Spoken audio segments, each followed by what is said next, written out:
mengenai komunitas belajar, salah satu keuntungan di PBM, yang kedua mengenal komunitas belajar dan juga optimalisasi komunitas belajar yang berpusat pada murid khususnya di sekolah kita. Optimalisasi komunitas belajar secara umum berisi tentang konsep komunitas belajar.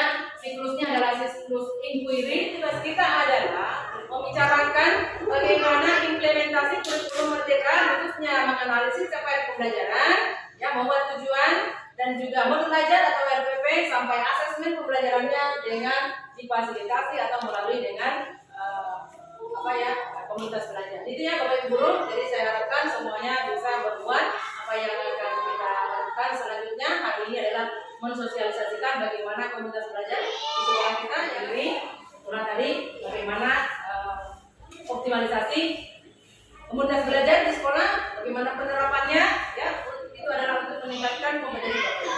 Oke, mungkin aja itu yang saya bisa sampaikan tentang komunitas belajar. Saya akhiri. Wabillahi taufiq wal hidayah. Wassalamualaikum warahmatullahi wabarakatuh.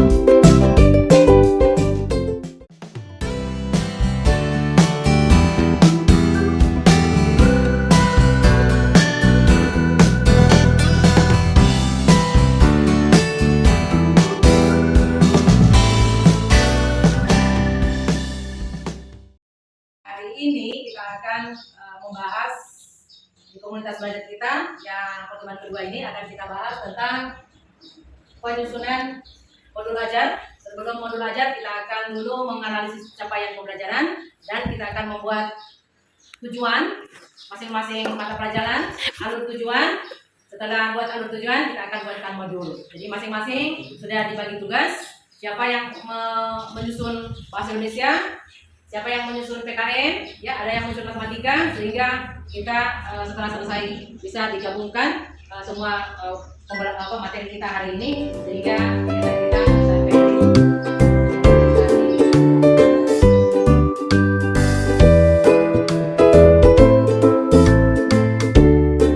masukkan di dalam bentuk format ini. Di elemen ini identik dengan silabus, ya identik dengan silabus yang akan kita buat dasar kita untuk membuat modul belajar.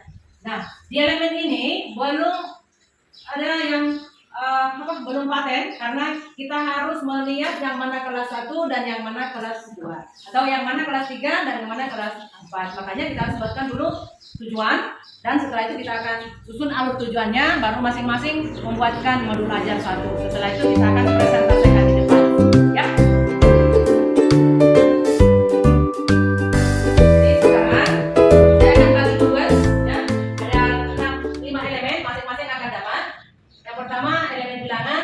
Diampu oleh Ibu Husna, dan yang kelima analisis data ya, analisis data dan peluang itu Ibu Ira bersama dengan Ibu Eko Suswati.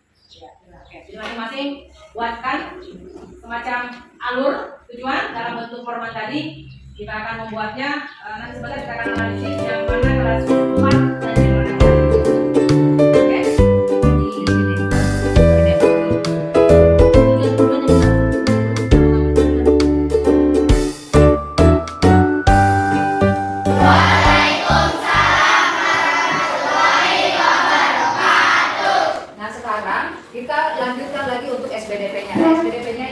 Kalian menyediakan beberapa bahan karena kita akan membuat satu kereta, akan membingkai satu foto, yaitu fotonya kalian itu nanti akan dibuatkan frame, ya. Kita akan buatkan bingkai sesuai dengan hasil kreasinya kalian sendiri. Ayo sebutkan bahannya apa saja. Keduanya. Ada stick, ada kertas APS, ya. Ada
pencernaan manusia.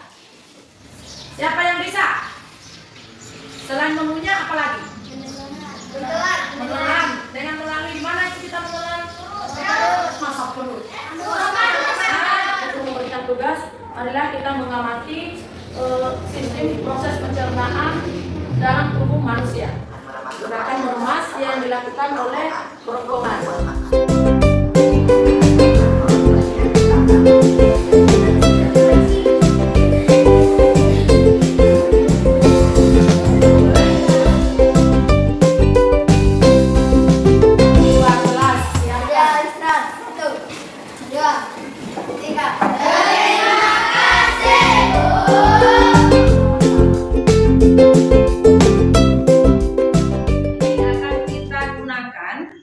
Menilai teman pada saat proses pembelajaran, di mana kita akan tulis hari, nama berapa, nama guru siapa, mata pelajaran apa yang dibawakan, ya, terus kelas berapa. Terus area observasinya, ya, bagaimana strategi pada saat pembelajarannya, strategi pengembangannya, ada apa tidak. Kalau ada checklist, kalau tidak ada checklist. Inilah yang dinamakan umpan balik atau refleksi.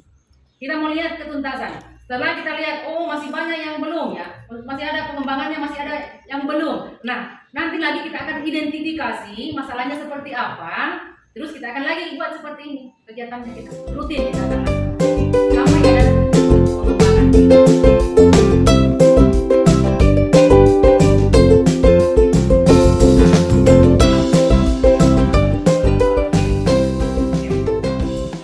Dalam kelas itu sudah berpusat di anak.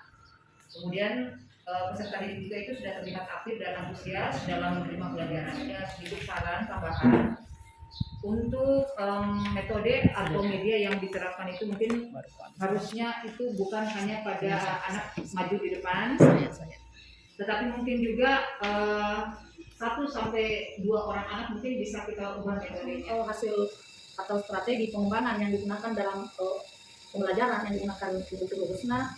Kalau untuk saya, metode ceramah, tanya jawab, dan diskusi itu ada. Pimpinan dari awal hingga akhir, penjelasan yang disampaikan jelas. Kegiatan awal tidak terlalu nampak. Misalnya, PIS briefing, mengabsen atau kehadiran dan bodoh. Saya melihat video Bu Husna SPD tadi itu, kalau untuk tujuan pembelajarannya sudah bagus, karena saya lihat sini Bu Husna menyampaikan tujuan pembelajaran dengan baik, secara lisan dan tulisan.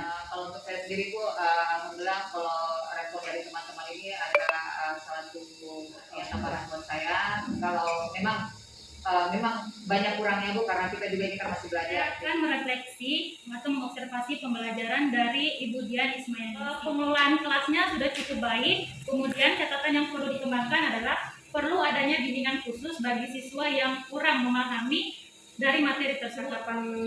Dari Bu Guru Ayu merupakan motivasi bagi saya. Bagaimana caranya untuk bisa atau menambah keaktifan bagi saya di dalam ruangan kelas. Itu saja langkah-langkahnya. Lihat tujuan, apa yang kita lakukan. Terus kalau sudah lihat tujuan, kita sudah bisa melihat apa medianya kita, apa yang akan kita lakukan. Mungkin seperti itu ya, untuk tambahan.